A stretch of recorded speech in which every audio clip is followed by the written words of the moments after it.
Will Code intervene in the middle of Konoha's mission or final plan to defeat Mamushi by using Ida as bait?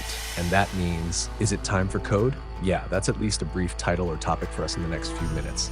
I'm Nim without the E. Let's talk briefly about Chapter 31. So yeah, first and foremost, of course, the majority of fans' predictions about Kobu, especially about how he ultimately survived, are actually quite normal. I mean, aside from the fact that most of us fans already guessed that Boruto would save him, there's a part that I think is very important and very interesting for us to discuss. But before we focus on Boruto, I want to speculate a little, or perhaps more accurately, solve the mystery, or something like that, about Inojin's decision.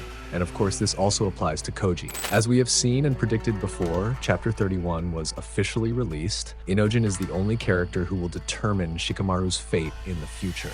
Will Inojin help Koji and Shikamaru to save Shikamaru's position as Hokage, or even the opposite? Based on the facts that have been revealed, Inojin did something that, in my opinion, could be said to have indirectly caused the future to branch off. But if the context or case is that Inojin indirectly caused the future to diverge, is this something that makes sense? Because considering several things and dialogues before this mission and operation were carried out, we all surely still remember how Koji explained the future about Ida and Hima. And at that point, Inojin was hesitant, especially with some of the sources or information that were detailed.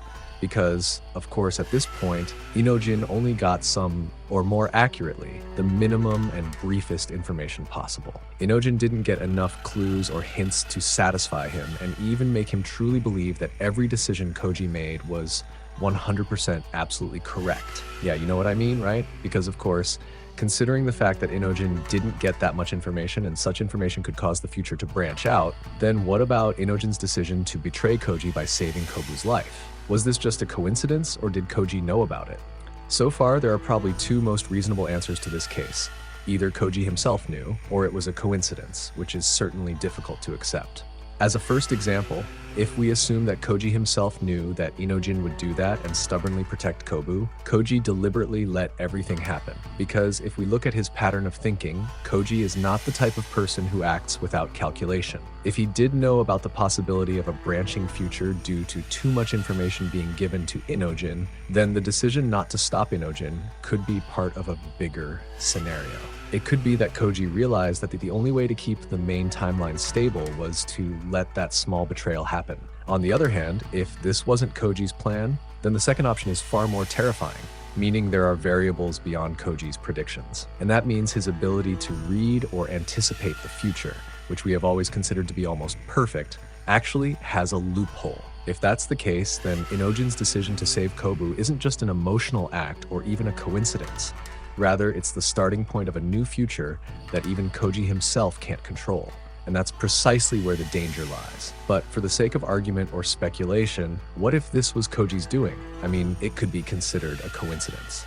But think about it. At the point where Inojin and Koji talk about information and the future, especially the reason why Koji can't explain so much to Inojin, because it will cause the future to branch out, could Inojin's action of saving Kobu be a preventive measure on Inojin's part? Yeah, I admit that this reason is difficult to accept or even doesn't make sense.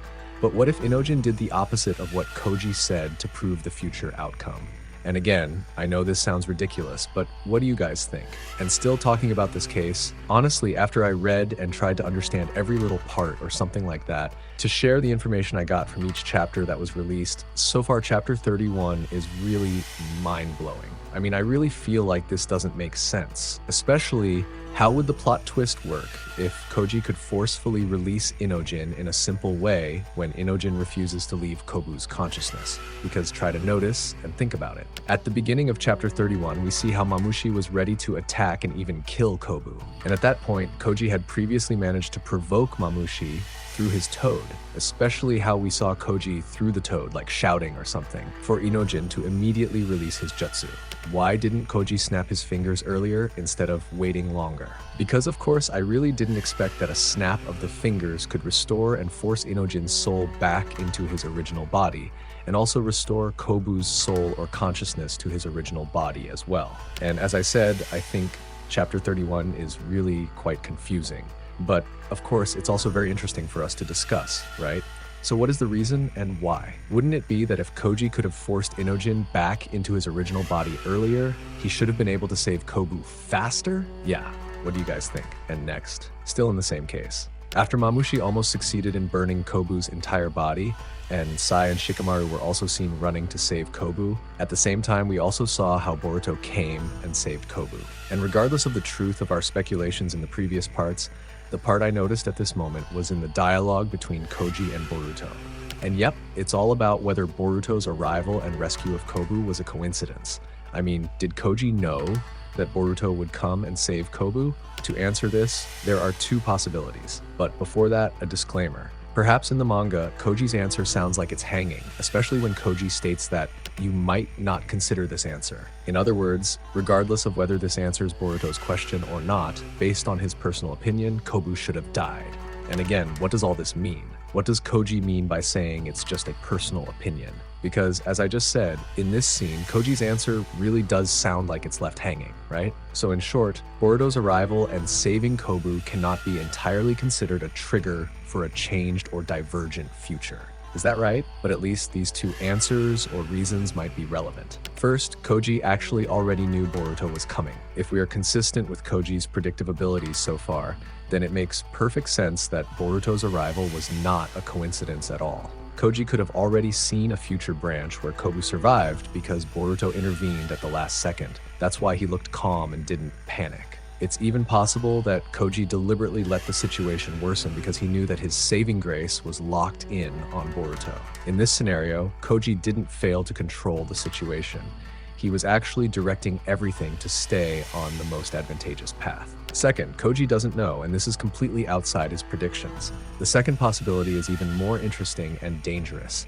If Boruto came without being in Koji's calculations, then that means there's a factor that he cannot see or predict. It could be because Boruto himself is an exception variable, as we have discussed before. After all, there are so many reasons to say that his power and destiny can continue to change. If this is true, then Kobu's rescue is not just a heroic scene, but proof that the future is beginning to slip from Koji's grasp. And if Koji starts to lose the accuracy of his predictions, it means that future conflicts will be far more chaotic than he thinks. But even though I only mentioned two reasons, what if we assume that there is a party that has intervened or influenced Koji in controlling Jippo's abilities from a distance, so that sometimes Koji himself doubts his answers? Yeah, what do you think? And at least that's what's still under investigation, or even the most interesting part in chapter 31 that I'm observing.